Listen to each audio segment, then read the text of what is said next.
Okay, hello everyone. In my talk today, I would like to look at the article Fashion Manufacturing Case Study, Rana Plaza Collapse. Okay, this is a case study.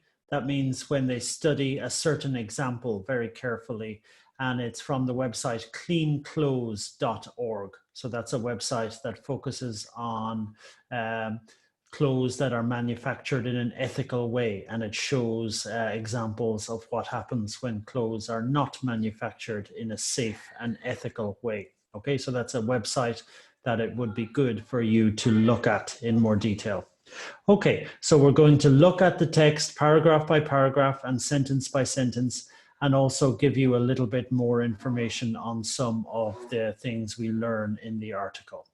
Okay, let's get started. So, paragraph 1. Rana Plaza was the name of a large 8-story building in Dhaka, the capital of Bangladesh. And here on the map, you can see where Bangladesh is and where Dhaka is. It's a very small country, but Dhaka is a very large city for population. Okay, still paragraph 1. The building was home to a number of shops and a bank, but most of the building was garment factories, which produced clothes for large European and American fashion brands. Here you can see a picture of the building before the accident, before the tragedy. Again, look at the sentence here. The building was home to. That's a phrase we use in English to talk about location. China is home to 1.3 billion people.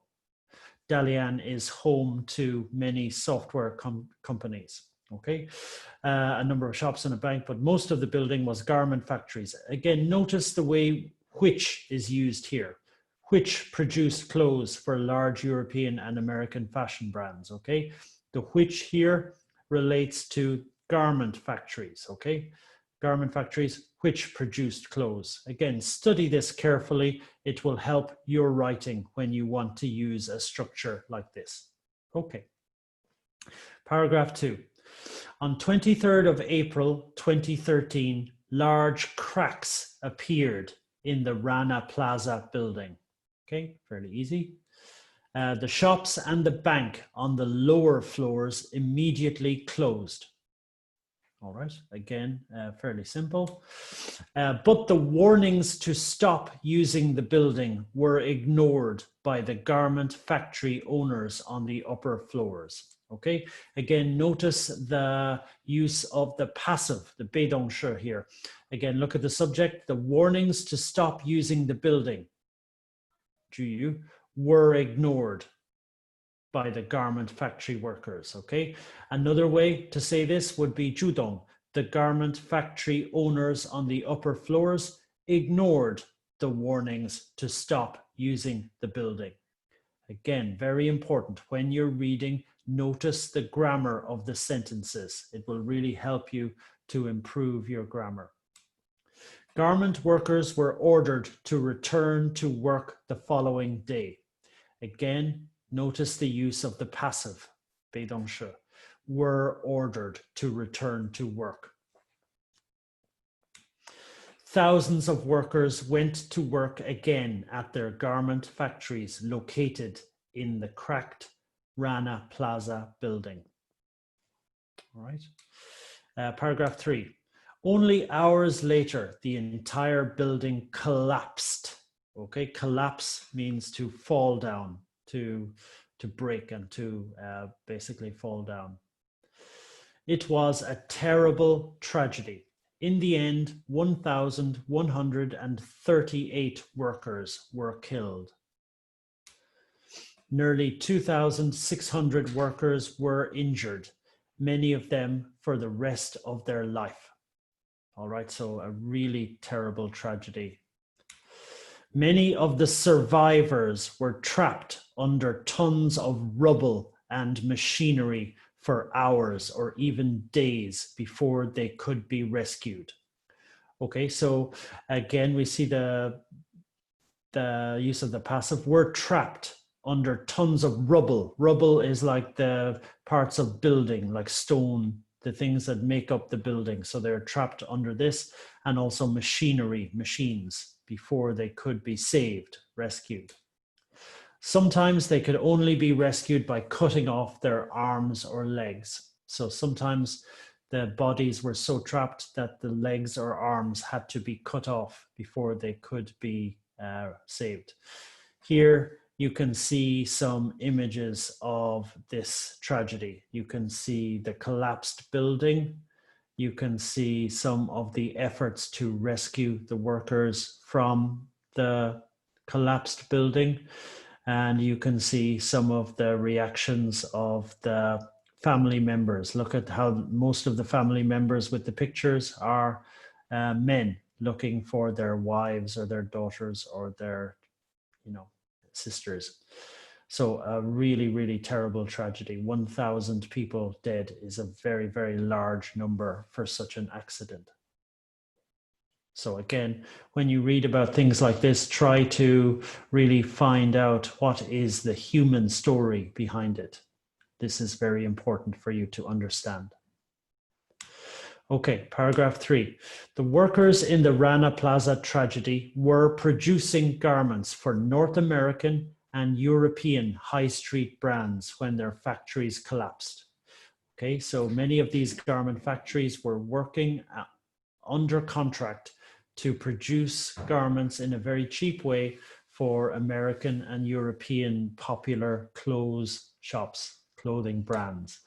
Brands that were sourcing from the factories in Rana Plaza building include Benetton, Italy, Bon Marché, UK, Joe Fresh from Canada, Kik from Germany, Mango from Spain, and Primark, which is UK, Ireland. So again, look at the language here, brands that were sourcing. So these brands sourced their clothes in the Rana Plaza building. Again, understand, these factories were not Benetton factories. They were not Mango factories. Mango and these other companies would sign a contract with these factory owners to produce their garments. Remember, this is outsourcing. So they would give the garment factories the designs and the information they wanted, how they wanted the garments to be made, and then the garments would be made very cheaply in factories like this and then sold for, again, big profit, but again, still quite cheap. Here is just to give you some idea if you're not so familiar with some of these brands. Again, these are typical clothing stores. You're familiar with the type of ones in China also, but these give you some ideas of what they look like. So aftermath. Aftermath means what happened afterwards. What was the result? The terrible loss of life at the Rana Plaza and previous tragedies, including fires and other accidents in garment factories in Bangladesh, made headlines around the world and called attention to the dangerous working conditions in many factories in developing countries.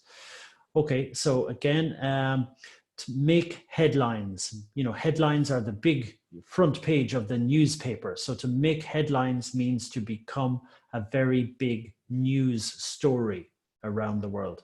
And called attention to means attract attention to, make people think about, bring it to their attention, the dangerous working conditions in developing countries.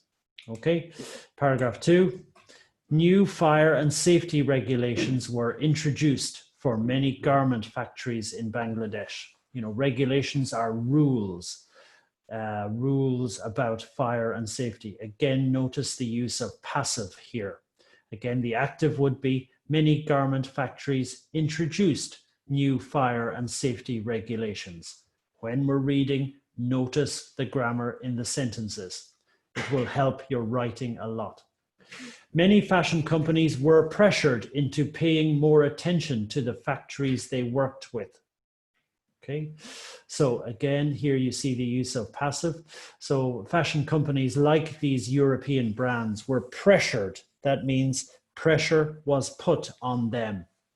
They received a lot of negative news stories, and this put pressure on them to focus more carefully on the factories they worked with. Maybe before they just sign the contract and then don't care. Give me this price, give me this price.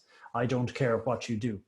But afterwards, they could not afford to have this attitude because it was very bad publicity for them. Many were forced to monitor and regularly inspect the conditions in these factories and how the workers are treated. So many here means the fashion companies. Many of the fashion companies were forced to monitor. Monitor means to check, to actually go and look at the factories. Regularly inspect, same thing, to check, to carefully look at different things. The conditions are things like safety, things like fire exits, basically is the building strong enough?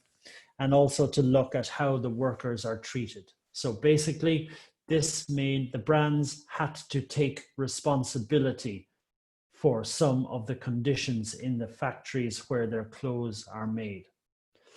Things have improved, but there is still a long way to go before many fashion companies can achieve ethical and fair standards of manufacturing. Okay, so the writer is just finishing by saying that Rana Plaza has led to improvements in Bangladesh in factories like this, but there is still a long way to go. So that means, lots of things still need to be improved before fashion companies can achieve ethical and fair standards. Before these fashion brands, we cannot say that they are really ethical in their manufacturing. They still have many other things to improve. They are still very focused on money and profit. So finally, I want to show you a short piece from a video, a news report from 5 years after Rana Plaza to show some of the things that have changed in this time. The video is quite long, so we'll just watch the first part, but you can also watch the full video yourself later. The collapse of Rana Plaza. Tomorrow marks the 5th anniversary of what many consider the worst garment industry accident in history, the collapse of Rana Plaza at the outskirts of the capital of Bangladesh. It was an event that shocked the world and reminded many of the conditions in which so many clothes worn around the world are manufactured. John Yang has this update on the disaster, in which more than 1,100 people lost their lives and more than 2,500 were injured. Most of the dead were young women, garment workers who were crushed or trapped in the rubble when the 8-story building collapsed. Investigators said the top 4 floors had been built without permits, and the ground beneath the structure was unstable. They concluded that the collapse was triggered by the weight and vibrations of power generators on the top floor that kicked in during a power outage. Mohammed Sujan lost his wife. My wife and I were working together as operators in Rana Plaza. After the accident, I was rescued on the 4th day and in hospital. I've been looking for my wife, and after 11 days, I found the body of my wife. Bangladesh is the world's 2nd largest clothing manufacturer behind China, employing millions of people in thousands of factories. The industry has had a long history of lax enforcement of building safety standards and few worker protections. Fires regularly broke out at factories. Building codes were not enforced, and workers complained about not being paid. The 2013 tragedy led to global pressure on Western clothing retailers and their customers to take responsibility for those conditions. 2 coalitions formed, one made up mostly of U.S. clothing firms, the other mainly European brands. They worked to make the factories supplying them safer. In a report issued this week, New York University's Stern Center for Business and Human Rights said conditions have improved. Sprinkler systems and fire extinguishers installed, worker training stepped up, and building standards strengthened. But the progress is not universal. Factories that do not sell directly to major retailers are not subject to their requirements. For more on what's changed and what hasn't, we're joined by Paul Barrett. He's Deputy Director of the New York University Stern Center for Business and Human Rights. Okay, so later you can go and watch this video and look at this interview, which goes deeper into some of the stories behind this, what has happened after Rana Plaza. Okay, so that's the end of the article. Again, when you're reviewing this article, try to see if you can summarize the ideas in your own words. Also, more importantly, try to go deeper with your research. Try to look at the history of garment manufacturing. Look at other tragedies that happened many years ago, 100 years ago in New York. There were very, very famous and terrible tragedies that happened. So it's important for you to get a good understanding of how manufacturing works in the fashion industry. This is, it just gives you a more detailed understanding of how fashion works. Okay, I hope my talk helped you to understand a little more about this text and some of the issues around this text. Thank you very much for your attention.